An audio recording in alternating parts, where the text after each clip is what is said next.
So imagine how your life would look if you stopped all judgment. Kind of scary, huh? What would it look like if you just stopped judging anything or anyone? Would you be more peaceful? Sure. Yeah. Yeah, I think we all would. Can we just let go of that good and bad? You know, that's the first step. Let go of that good and bad. This is good, this is bad. It just is. And if we keep saying it's all God and it's all good, why don't we act that way? Donna says it's boring. It's boring. Yeah, some of us like drama. And if it's not there, we create it. And if it's not there, we create it, which is proof we enjoy it.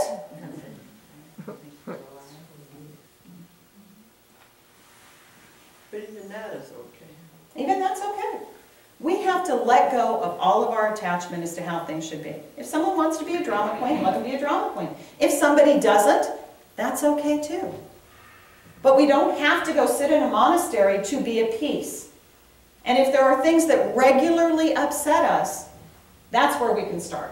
We can start with things that regularly upset us. Some habit somebody has, some silly little thing, people cutting you off on the road.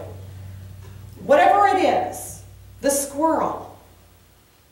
We have a squirrel. Bless his sweet little heart. I love tree squirrels. Okay, I used to love tree squirrels. Good or bad. The tree squirrel has been going up the tree and throwing these, we have a bull pine out in front, literally throwing down these huge pine cones. I mean, these are dangerous, they dent cars, they're our nemesis, the squirrel. Can we let go of the squirrel being bad? So it could be anything. Start with some small stuff. And we have to forgive. Betty mentioned forgiveness. Who do we have to forgive first? Ourselves. Forgive ourselves for our judgment. If we're sitting around beating ourselves up for our judgment, we're certainly not going to be at peace. So number one, forgive ourselves of our judgment. Number two, forgive everybody else. Okay, now we're going to get harder. Has anybody had an experience in your life that something really crappy happened to you that was maybe perpetrated by some other human being that you're having trouble forgiving? We got one back there, we got another one, we got a third. This gets hard, guys. This gets really, really hard. This is not easy, but that's where we have to go. We have to go to that level of the worst things that have happened to us that we are judging have been caused by somebody outside of us. And we have to let it go and forgive. There's hundreds of books written on forgiveness and how important this is and ways to do it. And I don't care how we do it, but we have to do it. This is not kindergarten. We're growing up and we need to get beyond this and we need to forgive everyone. Take some time in your meditation time and scan through. Use Ho'oponopono. I love you. I'm sorry. Please forgive me my judgment. Thank you. This is deep practice. This is not baby stuff. Start with the easier ones. Work up to them. We all have lists of them.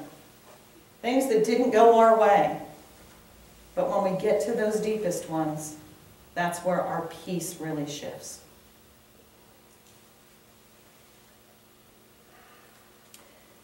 And then, as Bob said, then we practice being grateful for everything that comes along. Can we be grateful for everything that comes along? I haven't gotten there yet either, but it's certainly something to look to attain. Being grateful for everything. There's a silly little movie Rick and I were watching. It's called School of Life. Ryan Reynolds is in it, and he's a teacher in a junior high. And it ends up in the story, he's actually got cancer and he's dying. But he ends up being these kids' favorite teacher because he makes education fun. But one of the things he does is their basketball team is the worst basketball team in their whole area, and they have never won a single game. And people don't go to the basketball games anymore because why would you go? It's depressing, right? He got everybody to start cheering when the other team made a basket. If they made a mistake, cheer anyhow. He got his side of the basketball court cheering for absolutely everything, and more people came. Because what they wanted to really do was cheer everything on. If we could do that in our own heads, if we could cheer for the things that we somehow think aren't good, or we have been conditioned to believe are not good, imagine how much happier life would be. Try being just happy, just being happy. If there's something that's upsetting you and you're anything other than happy, find a way to be happy. Happy doesn't come from outside of you. Happy needs to come from inside, from the core of your being. There is a place inside of you that is filled with joy, and that happiness can come out. God wants powerful, happy people. Are we being that? Are we experiencing ourselves as powerful, happy beings? And if not, we have to dig inside and find that happy and stop looking for the outside world to create it for us. 5-year-olds look for the outside world to create it for them. That's not who we are anymore. You're here in this place because you are spiritually advanced. So we need to lift it up a little bit. And I'm talking about me. I'm not talking about you. But I know if I'm experiencing it, you are. Because I've asked several times if it's just me, and you always tell me, no, it's not just you. We're all doing this. And the last one I'd like to share with you is a statement from the Course in Miracles. And it says, give your illusions, like Betty was talking about, your perceptions, the things you think that are going on out there. Give those illusions to truth rather than giving truth to your illusions.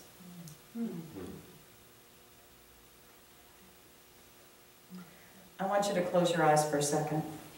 I'll go through this quick. Let's practice a little bit. Close your eyes. Visualize some small thing in your life over the last week that's upset you. Maybe it's something big. Paula lost her husband.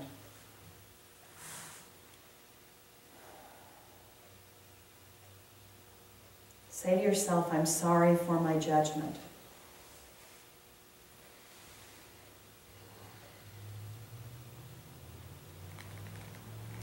I'm sorry for my need to control.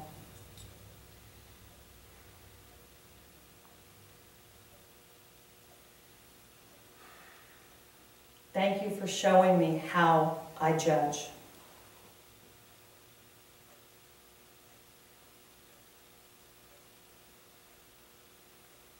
Thank you for teaching me this very valuable lesson.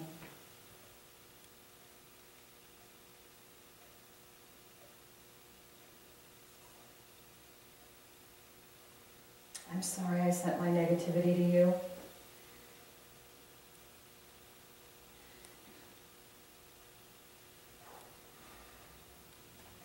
And I release my need for everything to satisfy me.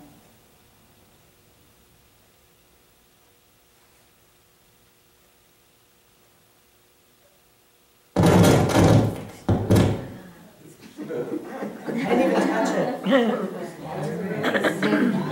I let go, didn't it? Yeah. I didn't even move.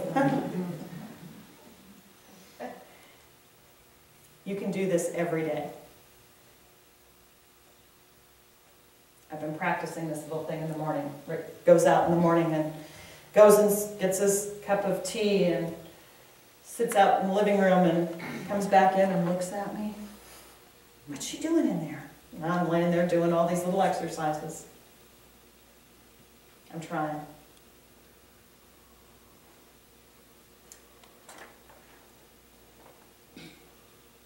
Give your illusions to truth rather than giving truth to your illusions. Thank you.